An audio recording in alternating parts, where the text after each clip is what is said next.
Welcome, ladies and gentlemen. Your host, the Raven, here, bringing you some more Darkest Dungeon action. This time, we have the third Darkest Dungeon. In order to beat the game or whatever, complete the game, you have to go through the Darkest Dungeon, and there's 4 trials of that. This is the third dungeon or whatever. Each one is different, and you had its own unique challenge. This one, its challenge is that you literally don't know where you're going. You're given a vague objective to light the portal beacon, which after having done the previous challenge, you think, oh no, lighting the beacons or whatever, I might have to bring those special torches or whatever to protect you from the revelation attack of those beacon guardians in the second darkest run. But you don't need those. All you have to do, well, not all you have to do, it's a lot. You have to find, you have to go through this dungeon, and there are these monsters called mammoth cysts. You're inside this giant creature. The stone holds about an antechamber. The creature is vast beyond measure, and must be battled from within. Step over the threshold, and let the terrible truth worm its way into your mind.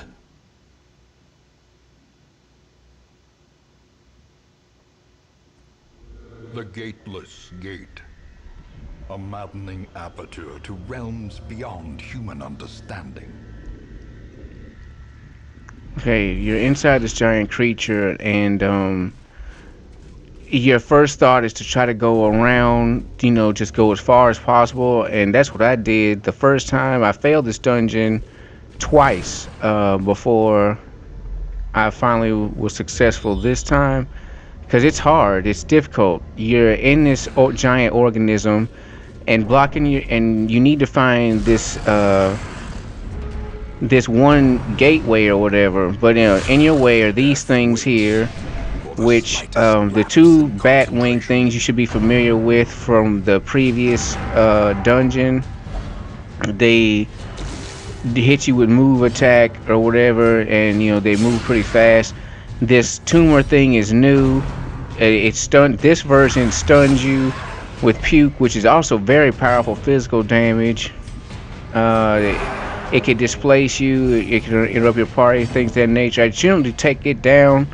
My general philosophy to complete this and be successful in here is to, first, you want to take out all the monsters that do the most physical damage. As you can see, you'll see later on in the video, there's these creatures called flesh hounds, and they're just little bitty, nasty. They look like viruses or something, or some form of alien bacteria that got loose. They do a lot of physical damage, plus they add stress to your team. So when those appear, I kill them first. If they're not around, I'll kill the tumor thing next, and I leave the flying things last because they do very little physical damage. And with this particular team, we're very resistant to move attacks.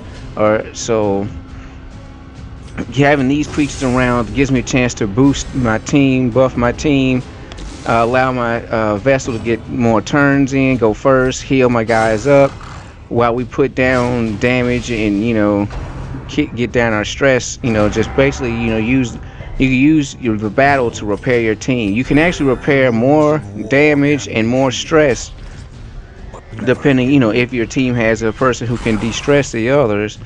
You can do more of that de-stressing and healing and repairing of your team in battle than you can camping. Camping is more like repair damage, get your team fixed up. If they're in trouble, if they're not in trouble, just boost them with boosts you're unable to get otherwise in the game. Like, you can't get it from a trinket, you can't get it, there's no other way to get it, and it adds an extra advantage to your team member or your whole team. So use that to your advantage. Knowing when to camp. Everybody has their own preference or whatever, but get a solid rhythm and discipline about knowing when you want to camp, knowing when you want to activate those buffs or when you want to use the camping to repair your team. But I recommend it's better to buff your team first than it is to try to use camping to repair damage, because a lot of times you might not have enough camping moves, or there's moves you want to use but you won't be able to because you have to do some repair. So that's up to each player to, at their own discretion. This team pretty sturdy. Increased the damage with the Highwayman. I was trying Leper because Leper just puts out a lot of damage, but the Leper can't hit the back row, can't hit the third or fourth rank. So anyway, here we have the Flesh Hound enemies. These little things, I really hate them. They just do so much damage, and their stress damage can stack up on your characters, especially depending on what trinkets you have equipped. Some trinkets, a lot of the penalty that comes with them is plus 10% stress, plus 20% stress. So, any attack that adds stress can sneak up on you. So anyway, these things do high physical damage. That's why I wanted a team that could tank a lot. The Crusader obviously can put up his defenses. The Man-at-Arms, he can protect someone else and boost his own defense at the same time. I leave my Highwayman exposed. That way, even if he is attacked, he gets a chance to do that counterattack. I mean, it does put him at a lot of risk, but that's one of the risks that I was willing to take when I was putting this team together, because I needed the damage output, but I also wanted to be sturdy enough, because this is not a short fight. Even if you know what to do, quote unquote, it's not a short dungeon, because the Mammoth Sis, the real enemies, the big bosses in this run, they have a companion who looks just like the other little tumor guy we killed in the first battle.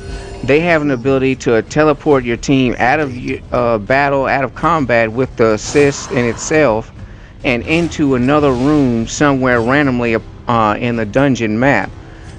And that room can have a battle in it, and you'll get thrown immediately into another battle without rest. And all buffs and things that were stacked upon you previously are erased, because you're removed completely from combat temporarily, so all buffs get erased. But then because you've been placed in a room that has a battle in it, boom, you're immediately thrown into battle. So it's very frustrating, and it's very, very it's a very, very slick way to debilitate your team. I didn't even catch on to it until about till this run, this third time attempting this dungeon, because at this point I'm so close to victory. I have defeated all the world bosses. The only thing I haven't done is killed a champion shambler yet. Other than that, I've killed the brigand wolf. I've killed the horrid shrieker. I've killed all the world bosses. Gotten the achievement for killing, cleansing the land or whatever. So I mean, it's very frustrating to fail this twice, because someone always has to die. There's no way to fail a darkest dungeon attempt without someone dying. It's mandatory that at least one person dies in the attempt to flee if you retreat, and if you don't retreat and you're just killed in combat, obviously there's that. So you don't want either, but unless you're following the guide closely. So here are the Mammoth Sis. You can see it's gigantic, and it's a size 3 enemy, which is very new, something you probably haven't encountered before. You might, the Formless Flesh takes up all 4 ranks, so there's that. And, wait, maybe no, the Swine King, the Swine God or whatever, I think he might be size 3, because it's just him and Wilbur or whatever. But anyway, it's a size 3 enemy. Its attacks are digestion, which can hit 1 to 2 characters, and it puts blight on them, it does very high physical damage, 16 points of physical damage, 17 points of physical damage sometimes. plus blight. It has the bulging gaze attack, which can hit either one or two characters, and it's very powerful as well. Around 13 to 14 physical damage. Plus, it does stress. The cyst behind it has the ability to reconstitute itself, heal itself, and heal the mammoth cyst. The mammoth cyst also has the ability to heal itself with a move called Revivify. And the cyst, the tumor behind it or whatever, it can teleport you. As I stated earlier, it has the ability to teleport your team to a random part of the map. The key to this dungeon and the key to this fight is to when it happens, because it is going to happen. I mean, I don't think it's possible to put together a team that can do enough damage to kill the thing. You know, I mean, it probably is possible, but it'd be very difficult to do, and you would have to have had a mastery of the game at that point to where you probably don't even need advice from this video. You know, if you're watching this video, then you probably don't have the ability to, you know the game well enough to put together a team that's, you know, all damage. It could, you know, cut down the cyst in one attack. I mean, I do believe it's possible, especially with the right boosts and camping buffs and the right trinkets or whatever. There's crit setups or whatever. So once again, it's possible, but and more than likely you're gonna get teleported away, because sometimes it can teleport you in the first round, like the first move, and even with your high damage team, you don't even get a chance to even put down the damage because you're thrown into another fight, just as we are now. As you can see, this one's full of the flesh hound enemies, so no mercy. Don't try to use them as a way to de-stress or to heal your team, because they just do so much physical damage, and they add stress. It's not worth the attempt, because when they start it, because the longer you stay in a fight with them, the more chance you give them to crit, and when they crit, you're gonna get slammed with damage. And that's we got the lawn guy is here. But anyway, they're gonna get, if they start critting, you're gonna get slammed with damage plus stress. You're gonna get, things are gonna spiral out of control. Period. There's no ifs, ands, or buts about it. Things are gonna spiral out of control. So just kill the flesh hounds. Don't, you know, just put out as much damage as possible.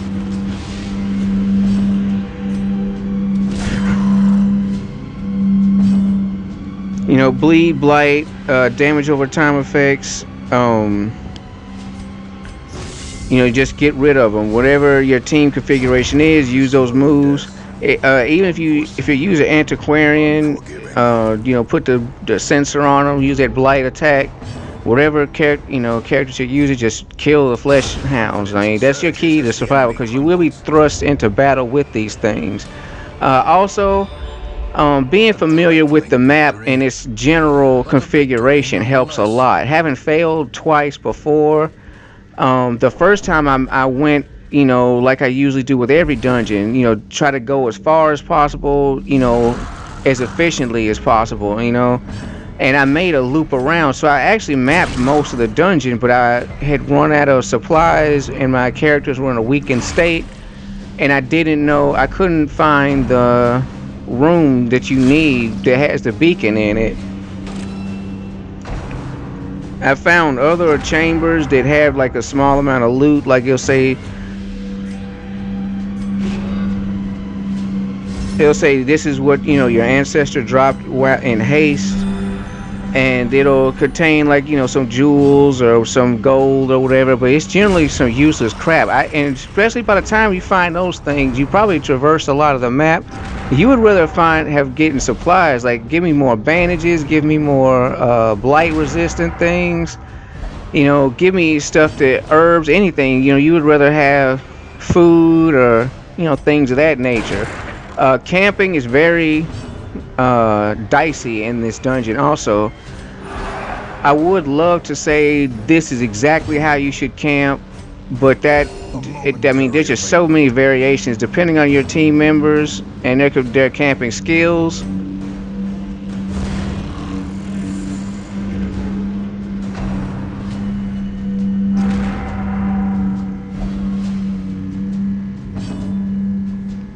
Okay, yeah, and depending on their camping skills, you may want, or in their setup, when it's your trinkets, I mean, you have to have, mastery and a real grip and discipline on your camping, because in this, and you may want to be, once again, more defensive, preparing damage, I don't know, healing this, healing that, or protecting with stress prevention, or you may be more offensive, whatever. So once again, that's up to you. You have to have mastered your camping skills and have gotten that practice through fighting up to this point. However, though, dealing with these cysts, I highly recommend you engage one. And once you find a cyst, do whatever possible to make your way back to it. Within reason. If you're really far away, more than likely you're gonna run into another cyst, and have to fight that one before you can make it back to those cysts you originally fought.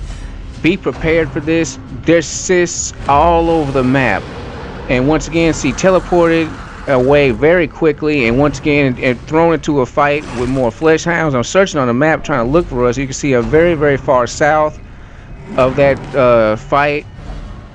Very often you won't be given a chance to fight the thing twice in a row because your throws are really far away. There's other cysts. But anyway, the key is to, if you can make it to the same cyst, do so, because you want to keep working it down to eventually you can kill it off. If you're thrown really far away, and be prepared to encounter other cysts, and make sure you do your best to keep your focus on clearing the room battles. When you're teleported away and you're fighting 3 flesh hounds or whatever the enemy configuration is, you want to make sure that you're focused on that battle and just killing them off, because the one good thing that's on your side, once you could clear a room of enemies or monsters, or if you're flung into a room and you clear that room, if you're teleported there again, it will remain clear. Once cleared, always cleared. So do your best to clear these rooms that you're flung into, or the hallway battles that you find yourself in that aren't the cysts. Do your best to clear them as quickly and efficiently as possible, so your party's in the best shape to when they get back into the fight with the cyst, or maybe you have found the main cyst. You'll be in good shape. You'll be able to survive. You'll be able to do damage. You'll be able to win. Messing around in these fights, it's just your team will just get ground to dust. Like, they'll put so much damage on you, or they'll another teleportation. You have to fight something else, and you just get crits. Crits will happen no matter how much dodge you have. No matter how much protect you have on your characters or whatever you got going on, sooner or later they're gonna crit, and it's gonna stack up on wanted stress. And if you're losing a lot of hit points, you won't have time to heal stress. Once again, it depends on your party setup. Maybe you're really, really good at healing stress, because you have maybe you got a jester, a hound master, and a crusader in your party or whatever. I mean, maybe you got the most stress healing possible, but like I say, but the longer you're in combat, things just the more time it takes, the more things go south, the more supplies are used up. And also the one thing you really have to watch out for is people getting on death's door. That can happen very quickly and easily if all 3 of the little flesh hounds team up on one guy, and a couple of them crit or something like that, and they get that mortality debuff. That seriously hurts your party, because that will not go away unless you have a crusader can remove 1 mortality debuff during camping, but you may not be able to camp. What if it happens? You may be out of logs, but getting it early on really debilitates your characters, and and you know you can only heal one at a time depending on how many Crusaders or whatever you have in your party. Maybe you got a team full of Crusaders and all of y'all can, you know, get rid of the mortality debuff. I mean, that's possible, but mostly if you have a diverse team member, you won't be able to use that technique, and you'll just be limited. I mean, those things really suck, and they're so easy to get. They're easy to get put back on there. Also, that's another thing you have to watch out for. Just because you have the ability to remove it doesn't mean that it can't be returned by another fight in a room, you know, full of monsters or whatever, and they just, you know, get lucky with crits, or maybe you know you're risking it in the dark and the monsters are accurate and the, you know, crits are flying left and right, and maybe you like it like that. I don't know. I try to keep my torchlight as high as possible because you want everything on your side. I mean, things can go really wrong really quickly in Darkest Dungeon, even if it's not the final boss or the search for the final boss. I mean, the world bosses are extremely powerful. They're very frightening experiences. They really prepare you. They prepare you, and at the same time still leave room for you to see more. Trust me, the bosses in this game get insane. We're headed towards the final boss. Like, this is the third level of the Darkest Dungeon. We got one more battle after this. This isn't even the final boss, and I've already failed twice. It's very, very difficult. I mean, because everything the game has showed you, like, once again, I have to say there's still more to learn. Trust me, these enemies, their configuration is more refined, it's more precise. Their moves and their techniques work well. They work well together. It doesn't seem like they do, but it does. You got the flesh hounds that do high physical damage and add stress. You have the wing things that they do damage. They knock your team out of formation, which that could be devastating. Once again, that depends on your configuration or what classes you're using. You know, how bad it is if, you know, your characters are moved out of position, you know, or stunned. Stun is another thing that's a big problem, which I have protected against with my man-at-arms. He has Wilbur's Flag, which you get from, you know, champion level. Swine God. That's why it pays to kill the world bosses before you fight the final boss, because the world bosses, they give out some very powerful and useful trinkets. I mean, grade A stuff. I mean, just all buffs, no debuffs style trinkets. Like, I mean, just A class, S rank class, and one of them, whenever I have a man at arms, that's what I use, is Wilbur's Flag, 50% to stun resist. That dude will not be stunned. And as a guardian, your guard drops if he's stunned. So if somebody's on death's door, or they're about to be put on death's door, and they need that protection, you cannot afford your man-at-arms to be stunned. And those tumor things, like once we have here, in the first row, they spit on you, it stuns. So I mean, you just want to guard yourself against that.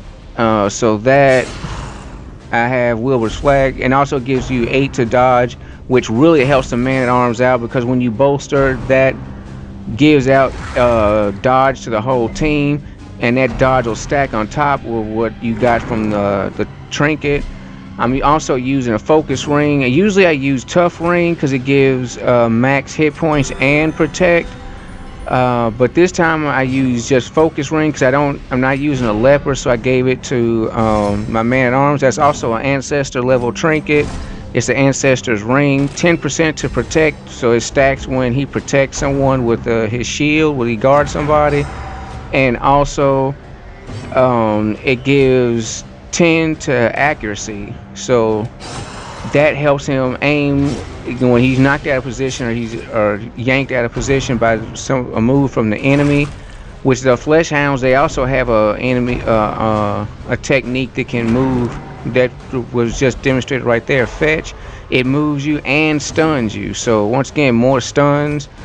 stun from the flesh hound, stun from the tumor.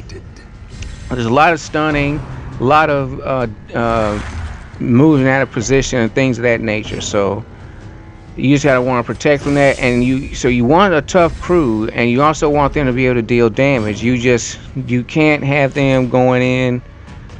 You know, you can't be too tanky, and you can't be too like glass cannon, because that glass cannon will be broken very swiftly.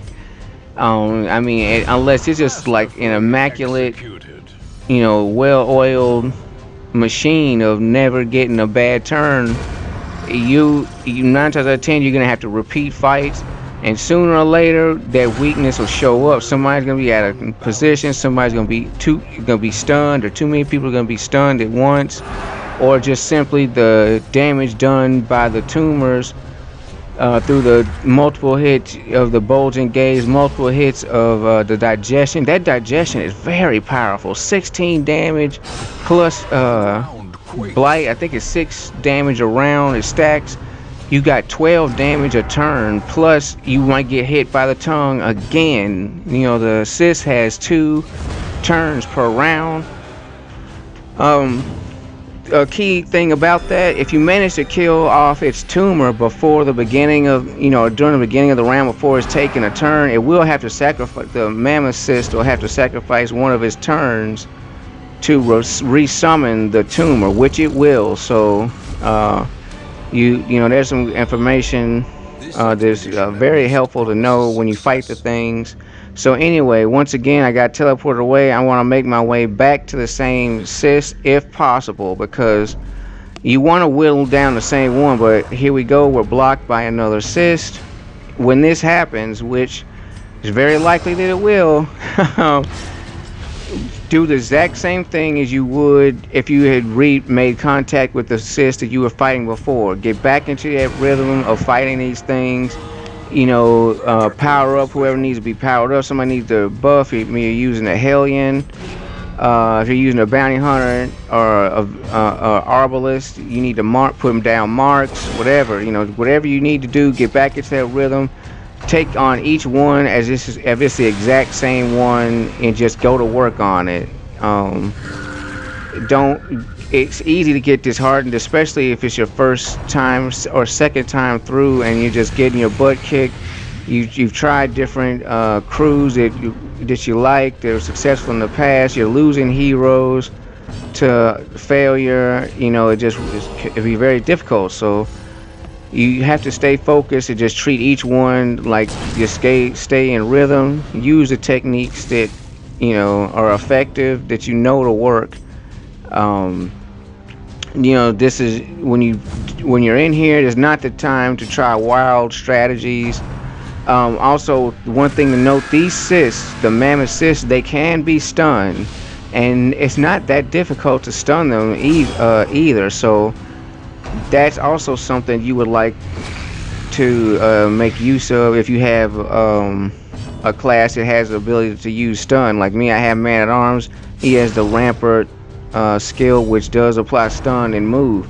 And also the mammoth cysts can be moved by knockback skills or move skills. Not very easily, but it's possible.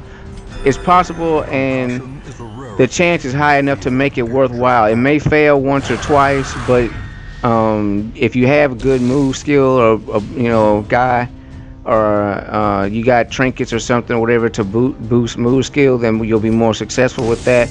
But for me, it was about maybe half the time I was able to move the guy, and maybe 2/3 of the time I was able to stun the cyst, and that can really help you, because the cyst can heal itself, plus the tumor, it will probably be alive, because you want to focus as much as possible on the cyst. It can, if it's stunned, it can't, it has to use one of its turns to de-stun. And if you stun it twice, then guess what? It doesn't get a turn. And it's possible to stun it twice. I've done it, so it's possible. And this prevents, here we got Revivify, and that can be very powerful. I've seen it do 20 on its own. Plus you might have 10 to 18 from the dang little tumor behind it. So you have to be putting out a lot of damage, but if it's stunned, once again, it can't do that. So, there's that strategy, stun it. But whatever you do, keep that damage, keep that DPS going. If it heals for around 30, you want to try to do 40 DPS that round. You always want to do a little bit higher than what it heals for. Bleed damage helps that a lot because it just sucks out a lot of its hit points, and when it takes time to try to attack your team instead of healing, that's when you see that crit come out. That's when you keep that damage stacking up, mounting on it. So when it stops that healing to it focuses on you, put that damage down, so by the time it tries to go back to heal itself, it's too little too late. You're putting down crits, or whatever you're doing. If you got Plague Doctor or you got Antiquarian, you're using the gas in it. I don't know how easy it is to put blight on these guys, but if you use that crew, maybe you're more familiar with the techniques of those classes or whatever. Me personally, I would be too chicken to bring an Antiquarian or a Plague Doctor in, because a lot of the monsters that use blight are often immune to blight, and sometimes it's just not, or like half the monsters will be immune to blight or whatever. And then when you're in a fight with the ones that are immune to that particular technique, it's just, it could be a death sentence. You're not putting enough DPS. The monsters, once again, are getting crits or just regular damage. Like 2 or 3 of them focused on one guy can eat a lot of hit points away, especially if they're not a defensive class, like the Leper, Crusader, Man-at-Arms. If they don't have the ability to, boost themselves, or hell, even Antiquarian, she has the ability to boost people with the protect me skill.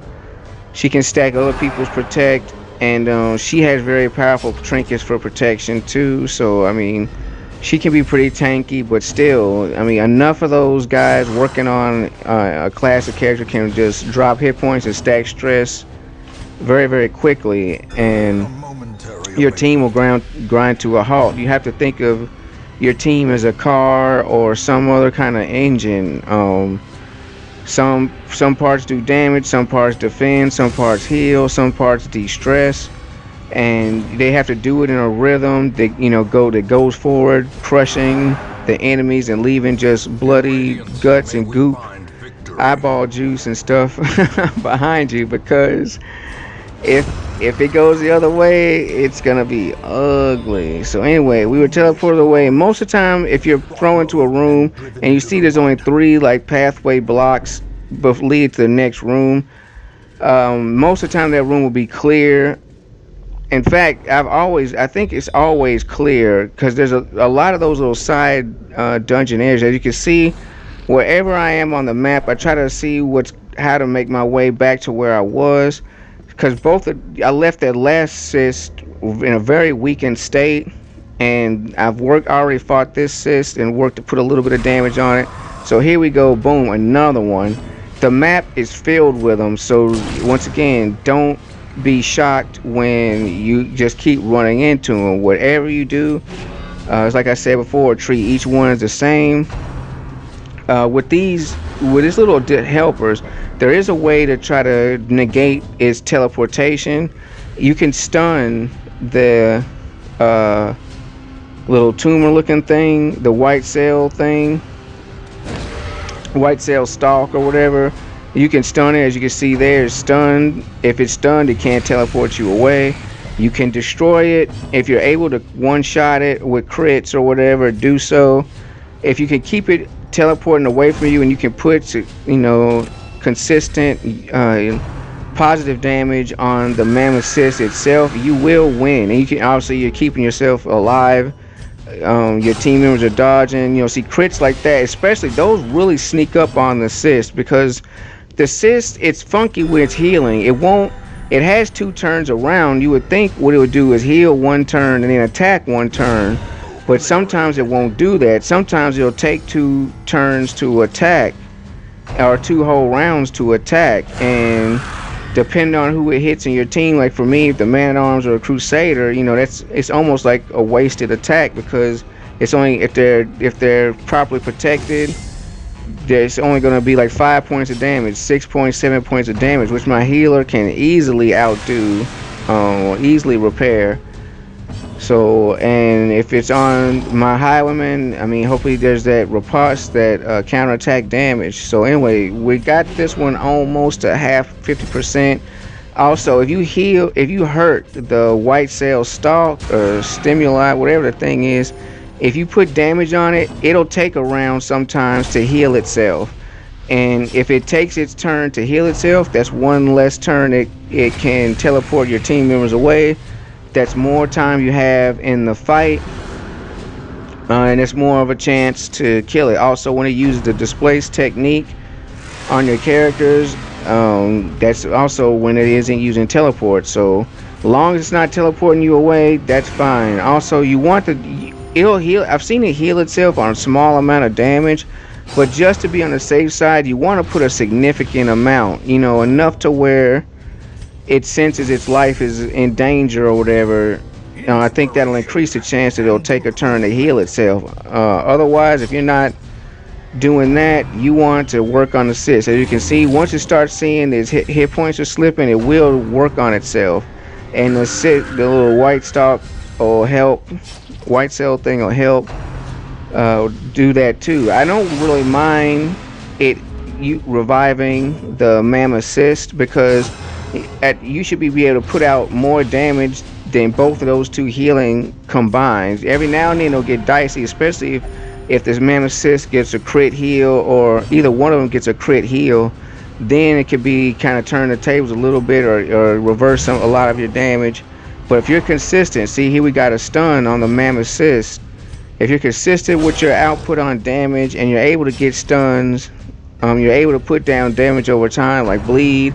See, it's almost dead, so it's, you know, it's teleporting us away. But look where we are on the map. It only teleported us back to the 2 rooms away from it. So, and that's another thing that can happen quite frequently. I've experienced that they'll teleport you away, but you're actually still right next to them. So pay attention to your map. Know where you're located. Prepare accordingly. It would have helped if I had camped more, but this was in a very weakened state. So, you know, once again, if you're trying to heal, you can see 20 right there, very significant. So you have to have a team that's able to put out that much damage. So anyway, 10 is half of that, plus the bleed damage it stacks. That really helps out a lot. And see, with Constitute, that takes away the damage that I just did with the Highman, plus 3. So the heal is powerful, but once again, you can stun. Stuns work on both of them, so get those stuns out to keep it from teleporting you away. Let other people step up. As you can see, got my healer. Her trinkets, they boost her healing, but they don't debuff her damage or her speed. I stopped using the Sacred Scroll a while back, and you know, just on a hunch. And then I was watching on YouTube a guy I follow who also plays Darkest Dungeon, who's more experienced than I am. He also uses this setup too, Junior's head and the healing stone or whatever, because it gives you the healing you need without the debuffs. It allows you to actually strike with your Vestal, which comes in very handy. As you can see, I made a lot of use of it. I was able to destroy one of the cysts. That clears my path towards back to the other ones, because you want to clear road wherever you go, wherever you're teleported to, wherever you wind up. You want to make sure you're clearing that path. So anyway, right here, the most dangerous enemies are the stalks that are they're unaccompanied by the mammoth cyst. They're accompanied by other enemies. Like, they do a lot of serious amount of hit point damage, plus the stunning effect of their juice is really nasty. So you want to get rid of them, plus the annoying ability of displacing your team, which can catch you off guard. I mean, depending on your quirks and trinkets, you might not have any problem whatsoever with with move skills from the enemy. But even with high move skill resist, it doesn't mean it's not possible. It's still possible. So you can't just say, oh well, I've used guys that their move resist is at 110%, whatever, and they can still be moved. It just, I mean, how's it above 110% and they're able to do it? I don't know what the math is on it, but maybe the enemies have hidden stats and things that roll against what you have. So who knows? But it just happens, so you have to be prepared. As you can see, Man-at-Arms, the Crusader, he has the strike that hits the back row and also propels him forward. You want to have characters that have abilities to, if they are moved out of position, they can get back into position and do damage. Grave Robber is another class of character that's very good at doing that. I personally like the Grave Robber. However, I didn't feel I had the mastery of her class to be able to bring her into the Darkest Dungeon. That's one class that I haven't brought in.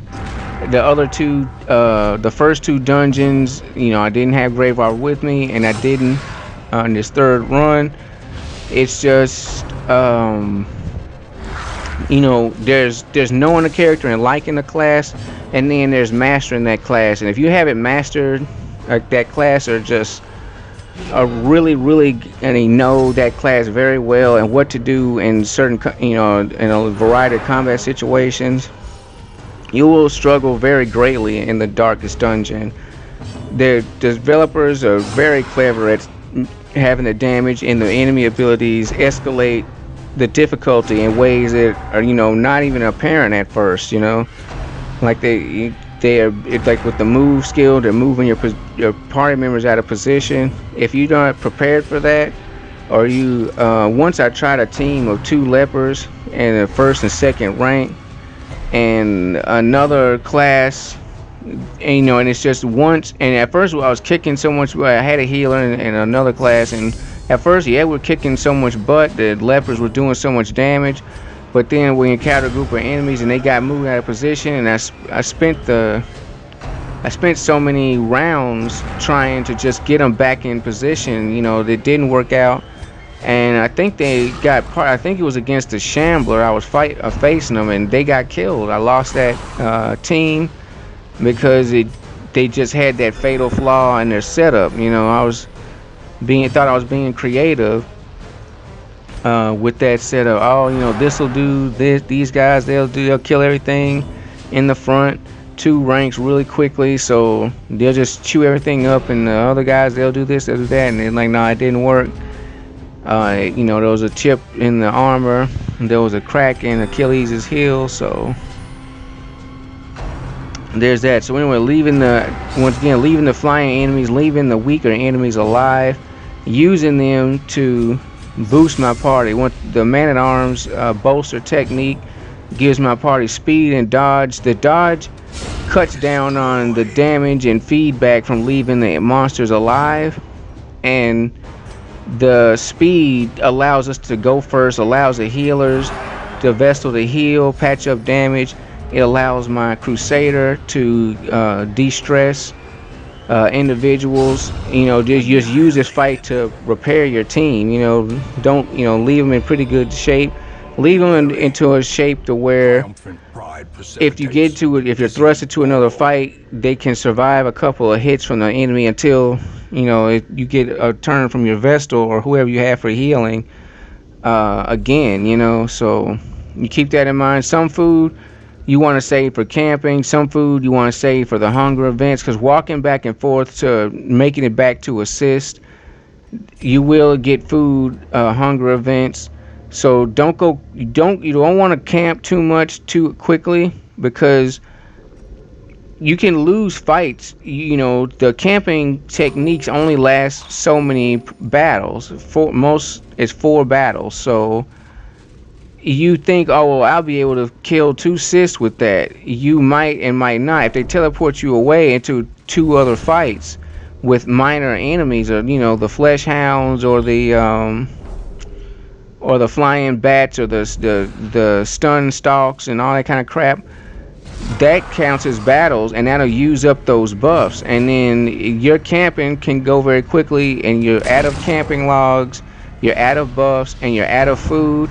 And then you still haven't found your objective yet, and you get sent away, and you get more fights. You're wandering around hunger events. Your team will break down. It'll grind to a halt. It'll grind to dust. I mean, that's all there is to it. It's very difficult, and not just in the combat. Just walking the halls repeatedly can grind your team down if you haven't provisioned properly. So once again, I don't recommend rushing into the darkest dungeon. It becomes available very early in the game. Like once you defeat certain bosses, or you've gotten victory in so many missions in certain areas, it becomes available, and you can go in there. But if you don't know what to expect, if you're unprepared, and you don't have the training that you will receive by going through the rest of the game and fighting the other monsters and the other bosses, the world bosses or whatnot, and doing the events, I mean, you just you won't have the experience to know how to deal with what you face, and you'll pay dearly. Because I mean, once again, I lost 2 teams before. Look, both times I chose to retreat, but even when you retreat, someone has to stay behind and they get killed. So I lost two more people going to the graveyard just for that reason. Just because the second team was just I didn't have the right trinkets. I tried, once again trying something new, a new setup or whatever. It's like that doesn't, like, it has to be already tried and true. Like, you have to already know what this team of class of members are capable of, because if you're trying just something on dime, you might luck out and it might be brilliant. I mean, I don't want to say it's impossible, but I just don't recommend it. Cause see, that thing had it just dodged the counterattack from the Highwayman. That's very annoying. Yeah, I hate it when really giant enemies are able to dodge very easily. So, but anyway, he may have dodged a counterattack, but he didn't dodge that open vein attack from the Highwayman. Lots of damage with that. I think the Highwayman is a very like a hidden gem almost. Like, I played with him a little bit in the beginning of my Darkest Dungeon play, but as other classes become available, I just picked other classes to try to see, and some of them are easier to learn, and they hold up more. Because when you first play and you're losing people because you just don't know what to do in certain situations, a lot of those deaths are through hit point damage. Literally just the monster's powerful attacks, slaying your heroes. Later on, as you get better, it's not so much the physical damage, it's stress damage, because you've encountered stress a little bit, but you haven't really grasped its true, how powerful it is for the enemy. And so you start to make mistakes. You start fighting enemies that can stress out a lot of people at once, and it's very powerful stress stacking. It's not just a little bit here, a little bit there. People are getting irrational. They're getting afflicted with stress. So you'll lose heroes because of that. Then it's as you get maybe towards the end, and you start to be very, very experienced, it's like you start to lose heroes because maybe you were playing when you were sleepy. Once again, you're trying the Darkest Dungeon, you're trying to complete the game, and you're going in fresh. You just lack of experience, and there's no way to get it. I mean, unless you go on line or somewhere and look up a guide or watch a YouTube video. But for me, I didn't do that because that would take the fun out of it. I wouldn't be able to say, hey, I conquered this game because all I did was just let someone tell me the answers or whatever, you know, and I just punched. Basically, you're just punching in the numbers. You're not using your mind. You're not reacting to what's happening. So, you know, but yeah, hey, to each his own. If you don't like frustration, if you don't like characters dying, or you know, don't like things be difficult, by all means, it's just a video game. You know, you can look at YouTube videos, watch strategies, watch this video. And you're watching this video, so obviously you'll see how to complete it. Well, at least how I completed it. You know, once again, each experience is different. You might have this exact same team as I do, and you might go into combat and, you know, dodge from the assist, the mammoth assist, quick teleports from the white blood cell stalk or whatever the hell that thing is. You know, just, you know, misfortune, like, just simply put. You know, you're constantly thrown around the map and fighting other monsters, and, you know, because there's four quadrants, so to speak, of the map, and I like, you know, like there's the northeast, northwest, southeast, southwest. That's how I like to divide the map.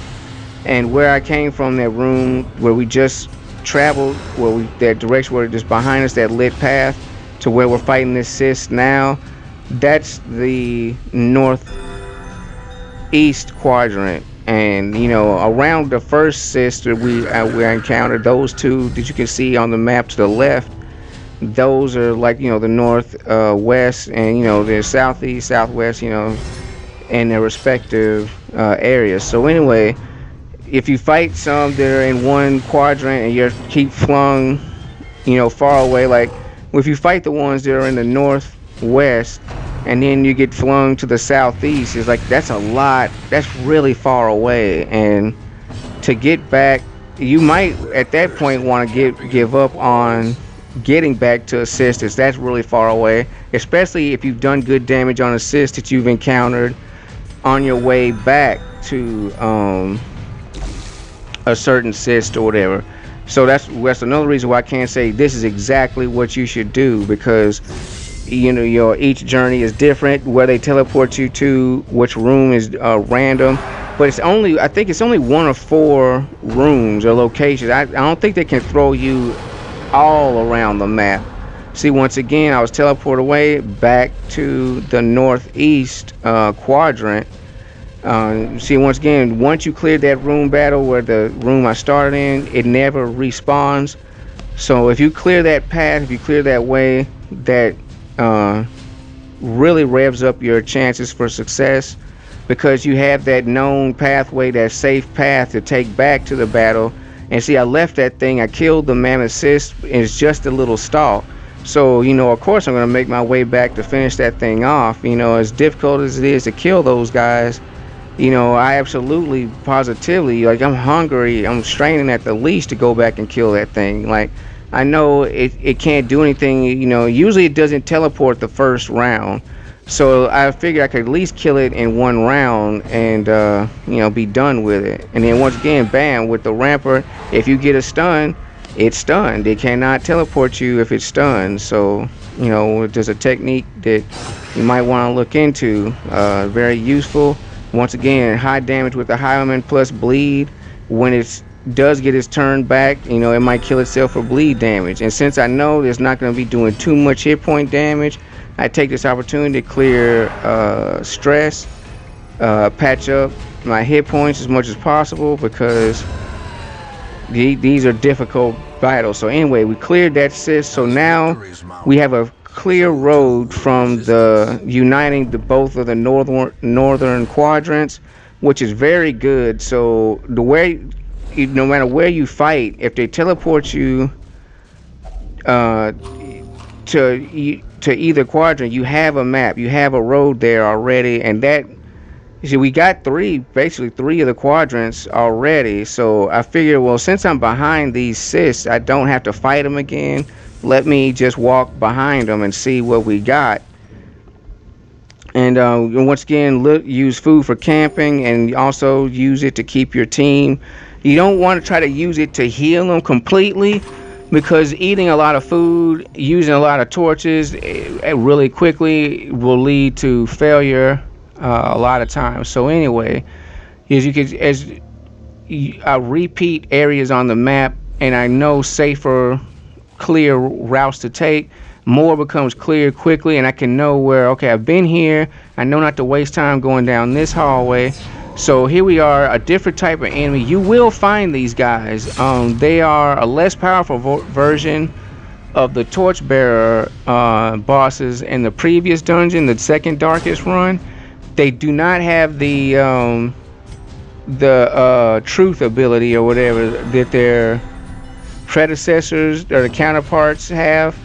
So you don't need to carry those torches. You can have both slots for trinkets, which I've stated earlier in the video, but it's always helpful to reiterate it because this is a long video. I mean, every time you come in here, you have to be prepared to sit down. This isn't a dungeon that you can say like, oh, you know, your mom's gonna come pick you up in 15 minutes, or your girlfriend, or you got to go to work in 15 minutes. You're not going to whoop it in 15 minutes. I mean, I'm not saying it's impossible, but it's highly unlikely. Highly unlikely you're going to get halfway. You're going to get right into a tough fight, and then you're going to be looking at the clock like, damn, and you're going to have to get in the car and go. So be prepared to sit down for an hour. I think my first time through was almost 2 hours, like 1 hour 56 minutes, just like a couple minutes short of 2 hours. And that's because I had gone around the map, but I didn't know. I was looking for, because I was used to the dungeons being kind of like in a line, like there might be like little corners and nooks or circles or loops, but most of it does go in a straight line. So I'm thinking, okay, how do I get to the end of this thing? And you don't get to the end. You kind of want to search the center. You want to kind of go down, you know, search down and search in. Wherever quadrant you're in, northeast, north, south, whatever, you want to head diagonally. You want to head in the opposite direction. So if you're in the northeast quadrant of the map, you kind of want to head, I mean, unless it's closer for you to, you know, head directly left, you know, horizontally or vertically or whatever. You want to head to the southwest corner. You want to explore inwards, and also, you know, and make whatever connections or links around the map that's necessary as you're teleported away by the sis. Because what you're not looking for to get to the end, you're looking to find the core, and you'll find these guys, which you know, when I first fought them, I thought that it meant that I was getting closer to the secret core or whatever. I don't know if that's true, and I won't put that out there as solid information. It could be possible. I mean, it is a change of pace from the other flesh hounds and floating bugs and puking stalks or whatever. It is a change of pace, but I don't think that guarantees that you're getting close to the beacon room or whatever. So, but whatever it is, but whether it's a sign or not, you know, they're still powerful enemies. Just because they don't have that eye attack, as you can see, their eye is kind of ripped out of their gut or whatever, if you notice. So they don't have that eye attack anymore, but they still have powerful physical attacks, and you know, other, you know, their blight and bleed attacks or whatever, when they shoot needles or they use their whatever attacks with their tail. So anyway, this is the room you're looking for. As you can see, it's a mammoth cyst like the others, but as you can tell, look at it's in a gateway room. This is the room you're looking for, and you want to make your way to this fight at all possible. Like with the other cyst, yeah, if you fight one and it's possible to get back to it and fight it again, yeah, you want to keep working on the same one to kill it. But once you find this one, this is the one you want to go back to at all costs, no matter what. This one is the one that this is the gatekeeper. It's the one that needs to be killed. The others, if you kill it, great. You know, it gets you more access to the map. It's one less annoying thing you have to face. But, you know, your focus needs to be here. Once again, fight it the same way you fight the others. When you get into contact with it, Start putting DPS down on it. Make sure you don't forget his buddy. A little bit of DPS on his white cell stalk helper does a lot, because anytime, once again, it takes that turn to heal itself or something of that nature, that's more time you get to spend with assist. Put down that damage. As you can see, a little bit more than 10% of its health. You just want to stack that damage as much as possible, because you know it's very likely that you'll be teleported away quickly, and you cannot depend on slow poking it. You want to try to get it down to maybe a third of its health, maybe even half of its health every time you encounter it. So anyway, now that we found it, I saw my scout light go off up here. But anyway, once again, I already have a clear path and have a clear road to take that. And once again, with the mechanic of light and torches, once you've already cleared a path, your torch light doesn't go down as quickly. It dwindles down very slowly. So you could take advantage of that to not to have to use your so much torches. You can just take it. It may be the long way, but that's why you have food. I recommend bringing every single food you can purchase all of it. Bring it. That way you can survive just the trek back, and because once you have that clear road, you would be so heartbroken to lose or have to retreat just because you didn't bring food, and your characters are they're almost dead by the time you get back to where you were. So anyway, I got enough supplies to make the long trek. Also, I still have enough for camping. Now that I know the location of the main cyst, I ignore every other cyst, because the fighting with them at this point is useless. It'll just debilitate your team and waste your time. You want that main cyst. So we're going there, and now that we have a safe pathway and clear empty rooms before it, I can camp and get those buffs, get my party in A-game shape, tip-top shape, before I go in there again, because if you want to win, that's what you'll do. So anyway, this time, maximum food, get maximum stress down. You want to come in healthy and stress-free as possible. I focused on camping skills that buffed the attack damage of my team. As you can see here, unparalleled finesse for the highwaymen. Here we got the man-at-arms. We're using weapons practice. We're boosting damage. It boosts all of my companions' chance of a crit increase. Just focusing on stuff that kicks butt. Here we go. We got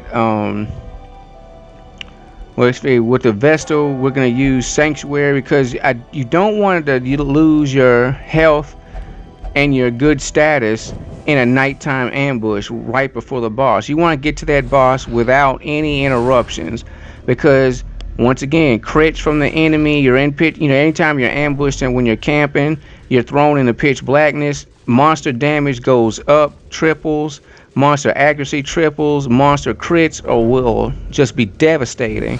So you don't want to be jumped. So use things to prevent ambushing and boost your party, and then get right back to it, because you don't know how much time you have before that thing displace you again. Depending on your crew, if you can keep killing it, annihilating it and if it's dead, the white stalk cell stalk, if you kill it and it's resummoned, it cannot act on the same turn or round as it was summoned. It has to go to the next round to get another turn. So that's one thing you can use to your advantage if you have the right, like you have a Hellion or Arbalest, someone who can kill it, hit that back row and kill that thing in one shot. There's also a strategy. With me, my strategy is focused on the assist, stacking bleed and high melee damage with the highwayman. The Crusader soaks damage. He's one less person I don't have to worry about healing. Puts damage down where you can and de-stresses the party. Man-at-arms protects both the cleric or the highwayman, or even the Crusader, if depending on the situation. Also stun proof. He does have moves that stun. The Mammoth once again can be stunned. Both these things are susceptible to being stunned. That's effective. Vestal, healing, and she can do a little bit of hit point damage. Once again, with the trinkets I've used, her healing is boosted without the debuffs of her damage and her stun skill of that thing. See, once again, we're teleported away. You have to be prepared for that. It's very frustrating, but we're in a room that, once again, we already know the path to, where we've cleared this area. We're actually, this time it teleported us a shorter distance actually than it did the last time, so that can happen too. It teleports you to a place that's actually closer. Any change of fortune, as you can see, you got a hunger event.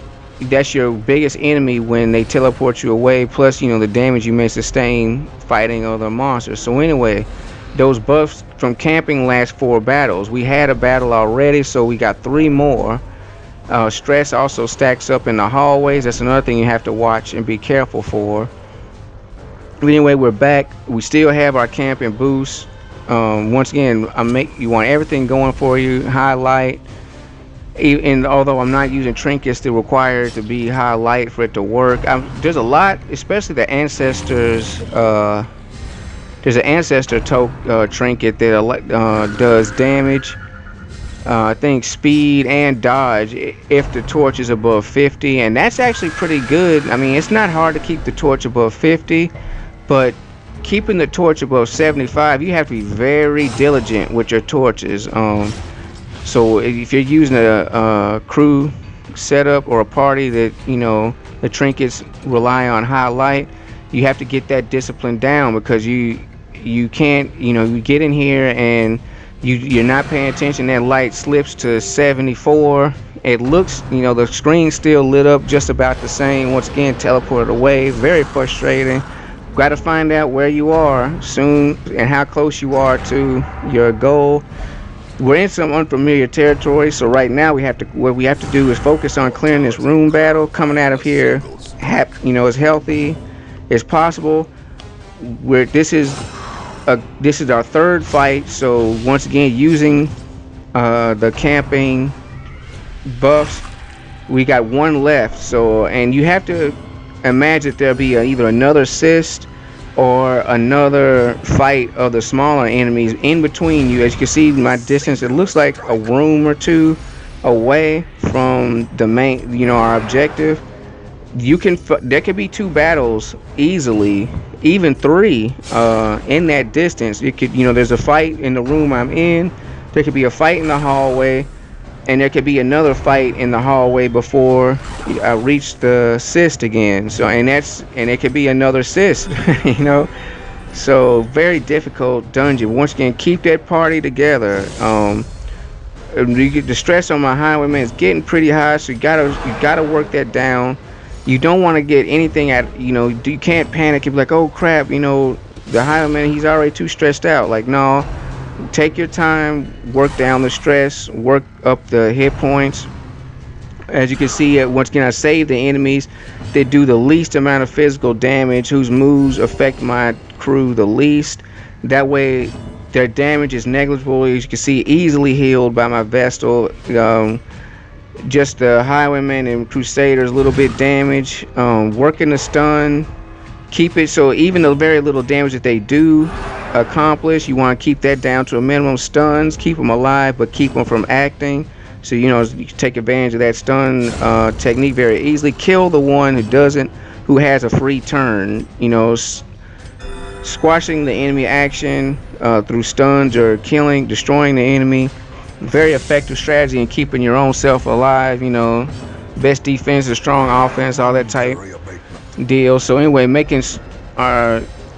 doing our best to get that. So you got the stress down off our highwaymen. You're working, you know, taking our time, but you don't want to linger. You want to just take a few rounds to whittle down that stress, get it to a decent location. Because it's highly like the event of fighting in another battle before you get to your goal is highly likely. So you can take the end of that battle too to just, you know, smooth the stone, get that last little piece off. You know, as you can see, we got at least 20 stress on our highwaymen, would indicate about 2 bars, that we could have close to 20 stress on the Man-at-Arms and the Crusader. Vessel, stress free at the moment, very good. But that's what you want. You want either no stress or very low stress. You want your team to be as if you just entered. Every fight you encounter, you want your team as fresh as if they just entered the dungeon itself, or as close to that. Here we go once again with another assist, blocking our way to our goal. So you have a choice at this point. There's another room or another pathway. It may or may not be blocked with assist. You can try that, or once again you can try cutting down this assist. That way, if you destroy this one, you won't have to worry about that road being blocked, that path being blocked again. If you get teleported back to that corner, which at this point there's no corner of the map that I can be teleported to that I don't have a pretty good, either completely clear or pretty good pathway back to our room objective, back to that main boss and that main fight, that Guardian. So that's what you kind of want to work on. Don't do so much exploring on your own. Let the assists teleport you. And branch out from that. Let them move you around the map. Don't waste your own time or your own efforts or energy moving around the map. As you can see, stun, shutting assist down. Especially once you get below half health, stuns and crits, getting that damage down before the more they can heal itself. That's critical, because once you get them focused on trying to repair, they can't send you away. Useless displace. My Man-at-Arms and Crusader, very high move resist, and the Man-at-Arms will not be stunned. So there's that. As you can see, once again, positive damage. As much as it revivifies, as much as it reconstitutes from this little helper, you want to put that bleed on it. Or whatever blight, whatever your thing is. You want to make sure that damage is coming out. And see, this is the first encounter with this guy, so we're very close to victory here.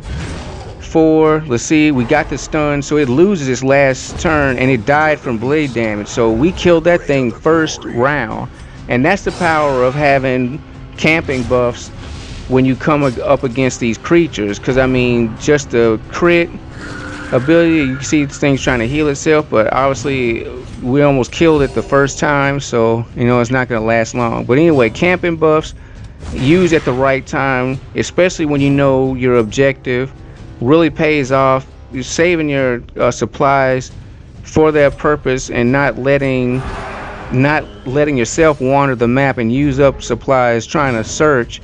Let the enemy kind of show you the way through its because they'll teleport you either to the same place or they'll teleport you to a new place. Once you clear the new place, it'll always remain clear, and you have that fighting ability. So anyway, more of the map, more routes, and more of the map cleared. I was tempted to explore that room on the right, but I'm thinking, nah, this room, it has to be something special. It's the only room that has that marking in it, or the curio. So anyway, I know I'm a fight or two away, because once again there could be a fight in that hallway that we take to the left. So here's a time for that camp, because I left the main I think at least 2/3 of his health is gone. So, coming in strong, as you can see, party very low stress, 2 team members with no stress, buffing that damage, buffing that crit ability, raising up that damage. Very important. I didn't use the ambush resist, because I figure at this point we're so close to defeating the main guy. If we do get into a nighttime ambush, we're really, really good shape. We'll jack them up real quick, and that'll just be, if there's another fight, that'll be 2 fights, and we still have 2 more battle buffs, to fight the sis with. And as I thought correctly, there are monsters blocking. There was at least 2 battles blocking that our way to the assist. We had a mammoth assist and his helper. Now we have these flesh hounds, a stalk, and then flying brains, or flying brain mouths. I mean, I mean, you're starting to see freaky stuff in here, so it's like you gotta have the strategy right. You gotta, really get on these guys and kill them. So Flesh Hound, once again, unprotected Vestal, very dangerous situation. You gotta get that guard up. Which, I mean, when you're surprised or you're out of position or for whatever reason, I mean, you have to, moves for that. Get rid of that. Once again, just focus on the Flesh Hound. You want to get the damage dealers down, because stress plus damage, it's just the fastest way to break your team down. High hit point damage and stacking stress. Either one alone, not so much, but together, which those Flesh Hounds do, stress and damage and physical damage, it's just a different class of attack, and that's the part of the hidden difficulty. It's just simple little changes that don't seem significant, but impact the battle in such a profound way. It impacts the mechanics of the battle, so you have to be careful of that things of that nature. So anyway, getting rid of the stress. You want to be, because hit point damage is easier to heal than stress.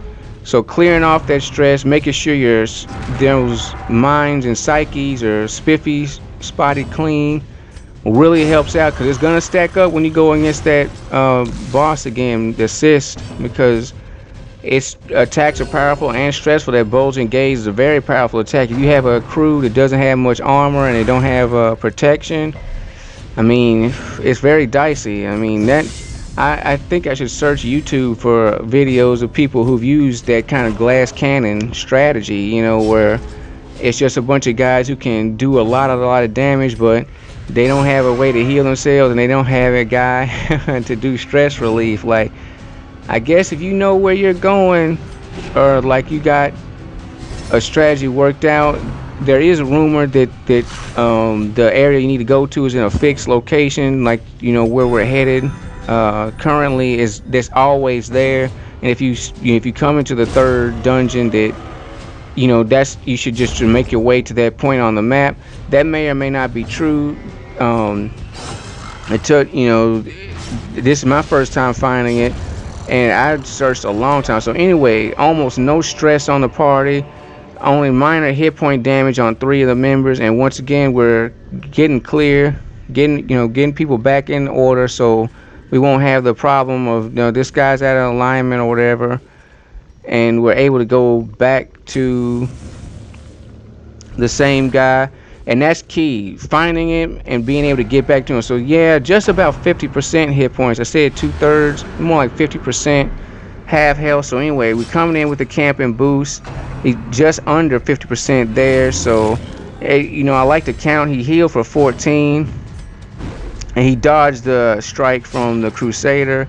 He lost 4, so he healed for 10 when he takes his turn. So anyway, putting damage down with the cleric, he lost 10, so he lost all the damage, all he healed before. So this is positive damage, 26. So as you can see, shaving those hit points off, bringing the guy down.